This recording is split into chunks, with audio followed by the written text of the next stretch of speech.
Olá, pessoal, tudo bem com vocês?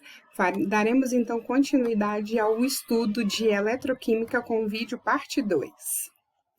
Agora nós vamos falar a respeito de força eletromotriz, ou diferença de potencial das pilhas. Antes, é necessário a gente relembrar o que é uma corrente elétrica. Corrente elétrica é a quantidade de eletricidade que passa por um ponto do fio na unidade de tempo. Eu gosto muito de falar que corrente elétrica é um fluxo ordenado de elétrons, que sai de um ponto e vai para um outro ponto. Eu posso medir essa corrente elétrica a partir de um equipamento como esse que está aparecendo aí para vocês, que é chamado de amperímetro, tá? Mas existem no mercado outros equipamentos, como o multímetro, que além de medir a corrente elétrica, mede também outras grandezas. Tá? A diferença de potencial, então, de uma pilha, ela vai quando eu interligar os seus terminais e ela não está sendo usado para gerar corrente elétrica, Eu posso medir a diferença de potencial numa pilha quando ela não estiver sendo usada. Eu posso fazer isso com o multímetro que eu mencionei no slide anterior, tá bom? Que é um equipamento como esse aqui, que está aparecendo aí para vocês, Eu vou ligar os polos, tanto positivo quanto negativo da pilha, e vou medir, então, a diferença de potencial. Eu gosto muito de falar a respeito dessa imagem que está aparecendo aí em cima, por quê? Eu tenho 3 pilhas, distintas, com tamanhos diferentes, porém a diferença de potencial delas é de 1,50 volts. O que isso significa? Que a diferença de potencial de uma pilha não está no seu tamanho, Aquelas pilhas pequenininhas ou aquelas pilhas maiores, que são um pouco mais gordinhas, não depende, a diferença de potencial não depende do tamanho da pilha. Depende da natureza dos metais, porque é a diferença de potencial. Se você assistiu o vídeo anterior, você deve ter percebido que para haver a formação de uma pilha, eu preciso de ter 2 metais distintos interligados. Então, esse é um dos princípios para que haja, então, uma reação de oxirredução, espontânea entre eles, tá? Gerando, assim, uma diferença de potencial e uma corrente elétrica. A maior daquelas 3 pilhas que estão ali, ela vai produzir maior quantidade de eletricidade, mas lembrando sempre que a diferença de potencial permanece a mesma. A diferença de potencial de uma pilha sempre vai estar ou na sua embalagem, que você compra, e se você olhar bem, você vai encontrar ali, então, a diferença de potencial, tá? Então, eu tenho pilhas de 1,5 volts, esse exemplo aí é de 1,25, a gente vai falar a respeito da pilha de Daniel, que o valor teórico é de 1,10 volts, então depende do tipo da pilha, Depende dos metais, a natureza dos metais que estiverem envolvidos. Quais são, então, os fatores que afetam a diferença de potencial ou a força eletromotriz de uma pilha? A natureza dos metais, como eu tenho falado, a concentração das soluções que foram empregadas. Lembra na pilha de Daniel que as 2 soluções, tanto a de sulfato de zinco quanto a de sulfato de cobre, eram de 1 mol por litro? E também a temperatura. Lá também, na representação esquemática da pilha, era necessário colocar em qual temperatura que foi feito aquele processo de oxirredução, que naquele caso foi de 25 graus Celsius. Então, são esses 3 fatores que vão afetar a diferença de potencial ou força eletromotriz de uma pilha. Eu gosto também de colocar muito essa imagem porque a gente convencionou a colocar primeiro a espécie que vai sofrer oxidação e depois a espécie que vai sofrer a redução, colocando o fluxo de elétrons sempre da esquerda para a direita. Mas isso é só uma forma de representação, tá? O fluxo de elétrons sempre vai ser da espécie que sofreu oxidação para a espécie que vai sofrer a redução, tá? Então, eu posso escrever de qualquer um dos lados, não tem problema nenhum, tá? Desde que eu saiba que o polo negativo é o gerador de elétrons e o polo positivo é aquele que irá receber os elétrons. Para a gente poder, então, falar de diferença de potencial, eu tenho que estabelecer um referencial. O meu referencial é chamado de eletrodo padrão de hidrogênio. Então, como que é o eletrodo de hidrogênio? Eu tenho um fio de platina. A platina é um eletrodo inerte, tá? Ou seja, ele não vai sofrer oxidação nem redução frente ao hidrogênio, tá bom? Então, o hidrogênio ele pode oxidar ou ele pode reduzir. Se ele reduzir, ele vai formar gás hidrogênio, né? E se ele oxidar, ele vai formar os íons H+, tá? Isso tudo foi feito numa solução de ácido sulfúrico, 1 mol por litro, a temperatura de 25 graus Celsius. E aí, como foi medido o potencial de cada um dos metais que estiverem envolvidos, né? Eu vou sempre colocar o meu eletrodo padrão, o eletrodo de hidrogênio, e o metal da qual eu quero medir o seu potencial. Se esse metal sofrer oxidação, então o potencial de oxidação dele é um potencial positivo. Se esse metal sofrer redução, então o seu potencial de redução é também positivo.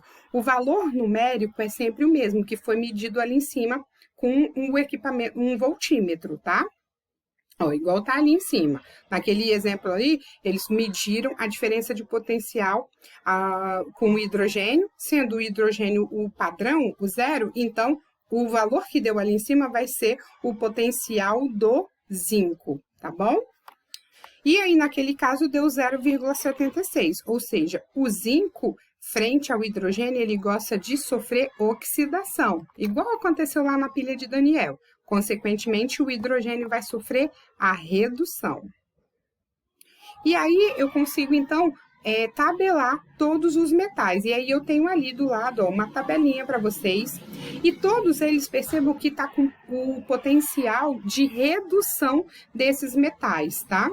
O potencial de oxidação deles é sempre o mesmo valor numérico, só mudando o sinal. Então, eu tenho, por exemplo, o zinco, o potencial de redução dele é menos 0,76 volts. Olhem lá na tabelinha. Só que o potencial de oxidação dele vai ser mais 0,76 volts. Ok, pessoal? Esses valores, gente, são tabelados, ninguém precisa decorar nada, porque é sempre um dado nos exercícios. Quanto maior for a medida do potencial de oxidação, maior vai ser a tendência a oxidar, ou seja, a perder elétrons. E quanto maior for o potencial de redução, maior vai ser a tendência do metal em ganhar elétrons, ou seja, sofrer a redução. Com isso, e relembrando a pilha de Daniel, que nós vimos também no vídeo anterior, se você não assistiu o vídeo anterior, assista lá, por favor. Eu posso calcular, então, a diferença de potencial da pilha de Daniel. Lembra que a pilha de Daniel é como se fosse um referencial das pilhas, né? O estudo da pilha de Daniel te dá base para estudar qualquer outro tipo de pilha, tá bom? Então, eu tenho a oxidação do zinco e a redução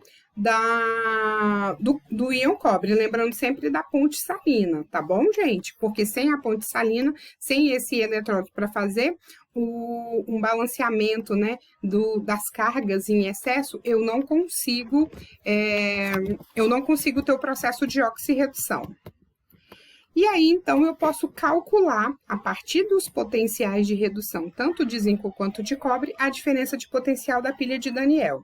Como é que eu vou fazer? Foram dados, então, os potenciais de redução do zinco e do cobre, né? Estão tabelados, estão mostrados aí em cima para vocês. E aí, eu vou olhar quem tem maior potencial de redução. Nesse caso, é o cobre. Então, é o cobre que vai querer reduzir. Consequentemente, eu vou ter que fazer o que com o potencial de redução do zinco? Eu vou ter que inverter. Se uma espécie vai reduzir, consequentemente, a outra espécie vai ter que oxidar. Então, eu vou olhar para o potencial que antes era de redução do zinco, vou inverter a equação e vou também inverter o seu potencial para potencial de oxidação. Consequentemente, o sinal vai ter que trocar também. E aí, vou somar essas semi-reações, né, tanto a de redução, né, que é do cobre, quanto a de oxidação, que é a do zinco. A quantidade de elétrons, como eu havia falado, tem que ser a mesma. E esse meu potencial, então, vai ser de mais 1,10 volts. Esse valor é o valor teórico da diferença de potencial da pilha de Daniel. Se você quer saber o valor experimental, assista também ao vídeo, tá bom? Do experimento, desculpa. E aí eu posso calcular, então, a diferença de potencial de qualquer pilha. Eu tenho ali em cima, então, ó, conhecendo as seguintes semi-reações e os seus potenciais padrão de redução abaixo, determine a DDP da pilha formada entre os eletrodos de estanho e de prata. Ambos ali são potenciais de redução, é só você perceber nas equações. Então, quem vai querer reduzir, o estanho ou a prata? O maior potencial de redução é o potencial da prata, então é ela que vai querer reduzir. Ok? Já que a prata vai reduzir, o estanho vai querer oxidar. Então, eu vou ter que olhar para aquele potencial invertido. Vou inverter a equação e também vou inverter o sinal do potencial. Somando, então, essas equações, para que a quantidade, multiplicando a primeira equação para que a quantidade de elétrons fique igual, e somando as duas semi-reações, eu vou chegar na reação global. Opa, desculpa. E que a diferença, então, de potencial entre eles vai ser de mais 0,94 volts, ok? Acho que travou aqui, ó. Agora eu já tenho ali uma outra pilha, é porque travou, gente, desculpa. Ó. Agora ele tem uma outra pilha, que é os potenciais de redução tanto do níquel quanto do ouro 3+. Quem é que vai querer sofrer a redução, então? O ouro, porque tem o maior potencial. O ouro, então, ele vai reduzir, consequentemente, o níquel vai oxidar. Vou olhar para a equação do níquel invertida. Inverto também o valor do potencial, né? Troco o sinal. Somo, multiplico para as quantidades de elétrons ficarem a mesma. Percebam que eu multiplico só a equação, eu não multiplico o potencial, porque o potencial depende da natureza do metal, e não da quantidade de elétrons, tá bom? Multiplico também a semi-reação de oxidação e somo as equações para encontrar a diferença de potencial naquela pilha, que vai ser de mais 1,75 volts, ok? Quais são, então, os tipos de pilha que a gente conhece hoje, né? A gente tem a pilha de Daniel, que foi a primeira pilha, né? A primeira ideia de pilha desde os estudos de Galvani e Volta.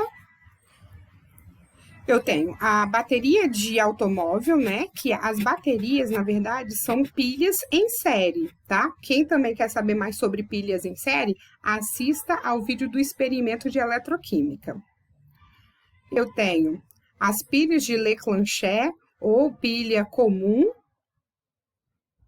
Ali eu tenho o esqueminha.